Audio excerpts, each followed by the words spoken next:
तो अमेरिका और ईरान के बीच बातचीत अटकी हुई है। दोनों ओर से डिप्लोमेसी जारी है। ट्रंप ने साफ कर दिया है कि अमेरिका बातचीत की गेंद ईरान के पाले में छोड़ रहा है। अगर ईरान को जरूरत है तो फोन करे और अपना प्रस्ताव रखे।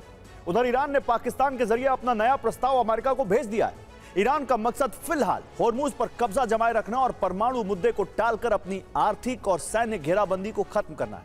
ईरान के विदेश मंत्री ने कहा है कि परमाणु मुद्दे पर बाद में बातचीत हो सकती है। यह अमेरिका के लिए एक बड़ी चुनौती है क्योंकि ट्रंप की पहली शर्त ईरान को परमाणु हथियारों से दूर रखना है।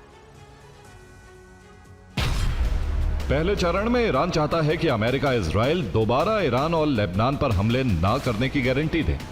दूसरे चरण में होर्मुज के लिए एक नई कानूनी व्यवस्था और प्रबंधन पर चर्चा की जाए, जिसमें ओमान को भी शामिल किया जाए। तीसरे चरण में परमाणु कार्यक्रम पर वार्ता की जाए। ईरान होर्मुज को एक सौदेबाजी के तराजू के तौर पर इस्तेमाल कर रहा है। वो चाहता है कि इसके बदले में उसके जहाजों पर लगी नाकाबंदी हटाई जाए।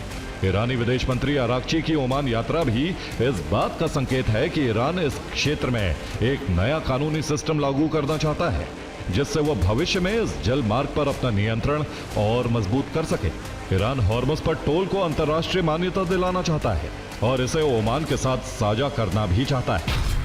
अमेरिका के पास तेहरान की शर्तों को स्वीकार करने के अलावा कोई विकल्प नहीं है। अमेरिका को समझदारी से काम लेना चाहिए।